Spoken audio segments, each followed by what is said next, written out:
ReachMD XM157 now presents this month's special series, Exploring Heart Health. Is intravascular MRI the magic bullet for detecting a vulnerable plaque? Welcome to a special segment on heart health on the Clinicians Roundtable. I'm your host, Dr. Larry Kaskel.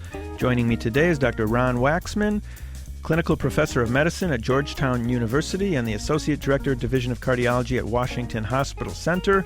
Dr. Waksman is also the director of the Experimental Angioplasty and New Technologies at the Cardiovascular Research Institute. Dr. Waksman, welcome to the show. Nice to be here. Thank you for the opportunity. Well, to me, the topic of intravascular MRI sounds very space age, very cool, very exciting. Can you explain it to the lay doctor?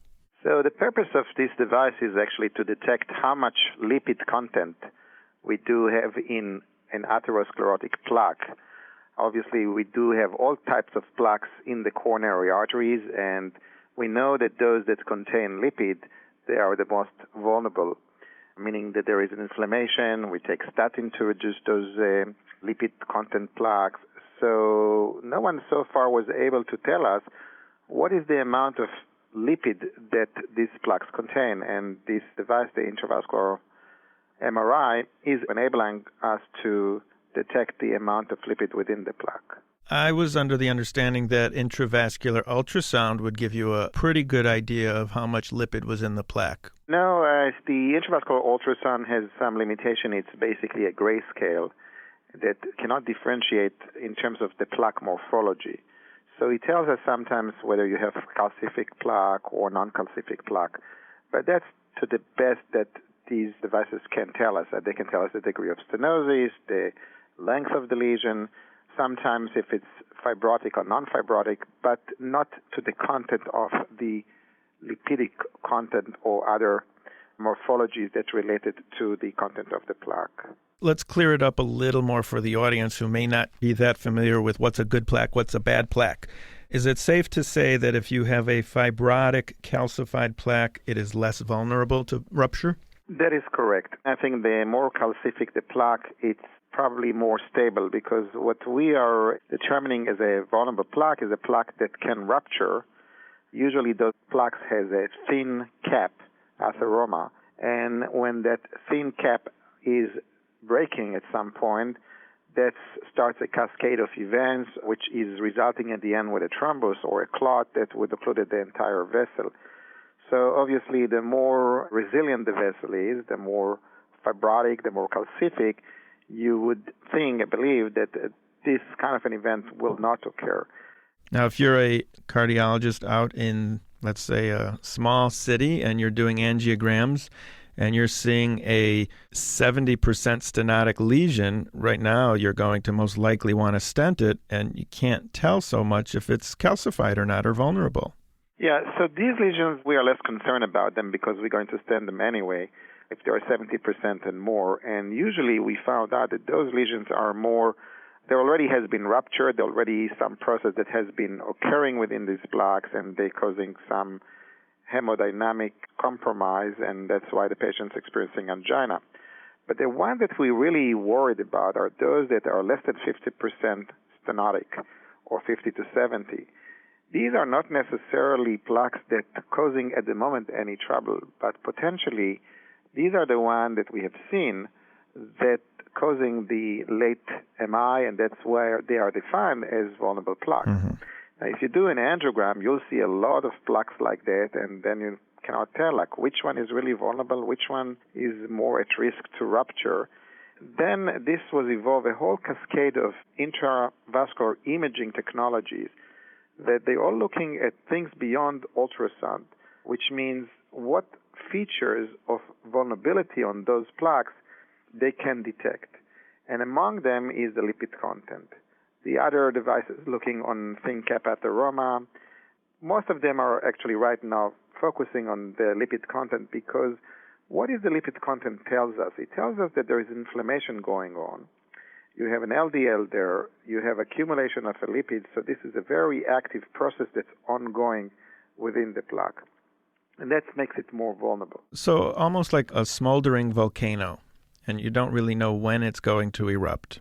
That's exactly the definition. It's a volcano that once it erupts, it's probably too late. So you want to find out who are at risk and what can you do to fix it. Right. And like most volcanoes, you cannot see what's underneath the ground just from an angiogram.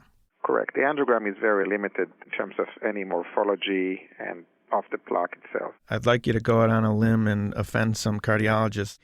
You know, when someone comes back and they say, I had a normal angiogram, how many of those people really have normal coronary arteries? I mean, the question is, how do you define normal?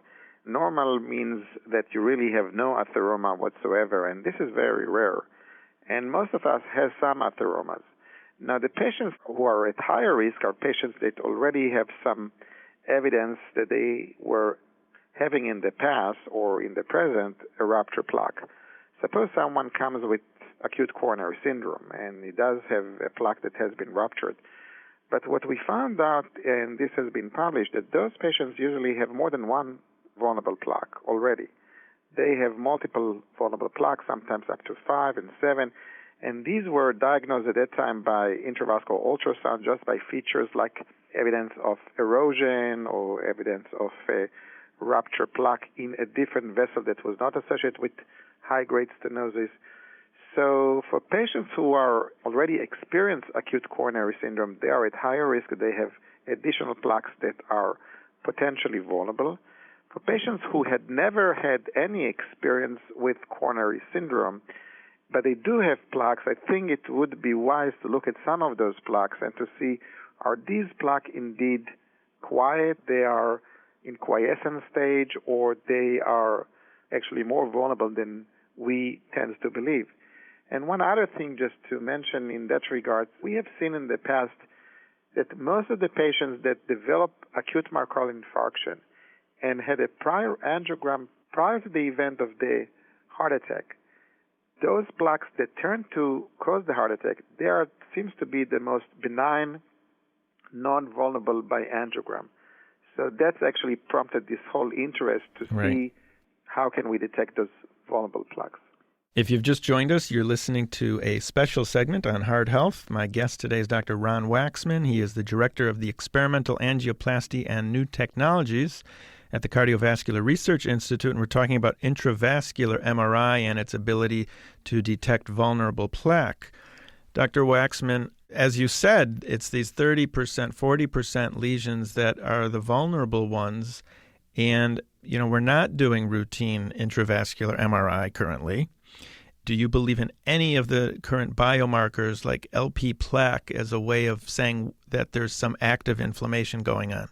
So it's not so much a question of belief. I think that there is a quest to look what is the best predictor, whether it's a biomarker or any of the imaging technologies that at the moment IV MRI is not even approved in the U.S., or OCT or other lipid detectors. None of those are approved, so we do left with biomarkers, but they are not so specific. I mean, this is basically more systemic.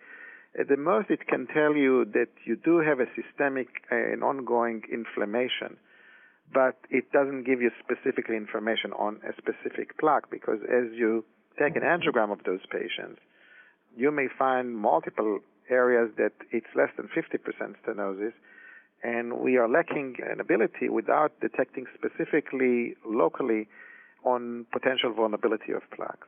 So since we're not able to identify those vulnerable plaques, and if we assume that somebody has numerous vulnerable plaques, what can I do as a internist to stabilize that vulnerable plaque without putting a stent in every artery of the heart? So you're touching on a very sensitive topic for all those who are in favor of detecting those vulnerable plaques, because there are two camps here. It's almost like in politics. You have those who really think, why bother? I mean, why don't you treat systemically the patient with good statin medication and just passivate by medically all the potential plaques rather than to presume? Because it doesn't pay as well as sticking a stent everywhere. That's for sure. And so sticking stents, no one claims that you should do it for every plaque, but that's why we wanted to use those devices that say, aha, this is a very nasty plaque. We should passivate it with a stent. I mean, everyone feels good when you do that.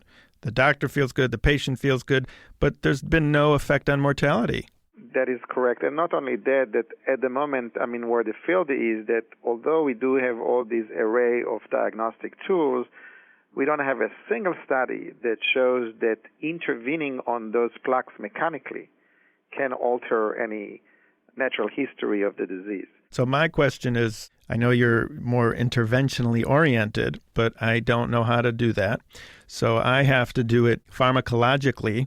And so besides statins, besides aspirin, besides fish oil, besides an ACE or an ARB, what else can I actually stabilize a vulnerable plaque with? Is there such a thing? Currently, there is none. And I think that the internist, the take-home message is that this is all right now a futuristic approach that may prevail or may not. That depends on natural histories.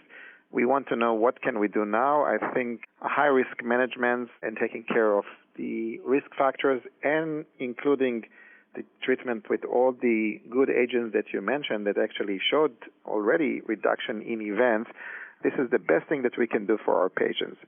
But having said that, let me just entertain again another possibility just to think about where can we stretch our imagination of a potential treatment in the future. We know, for example, that the fatal myocardial infarction usually occurring in the proximal segment of the major vessels. So if you have anterior wall myocardial infarction, that is associated with a fatal outcome or a high morbidity. Usually this is always in the proximal 30 millimeter of the vessel. And that's true for the LAD, for the right coronary, for the circumflex. So potentially you can argue that if you want to prevent myocardial infarction in high-risk populations, so patients that are at high-risk category, you can think about using, let's say, drug-eluting stents if you wouldn't worry about stent thrombosis, and just stent the first 30 millimeter of each of the major vessels. And then the patients most likely would not have an event of a rupture plaque within those segments because those segments would be passivated by the treatment.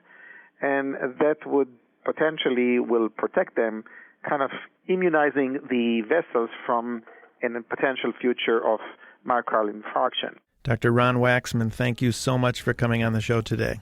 Thank you for having me. I'm Dr. Larry Kaskel, and you've been listening to a special segment on heart health on the Clinicians Roundtable on ReachMD XM157, the channel for medical professionals. For comments and questions, send your emails to xm@reachmd.com. And thanks for listening. Thank you for listening to this month's special series, Exploring Heart Health, on ReachMD XM157, the channel for medical professionals.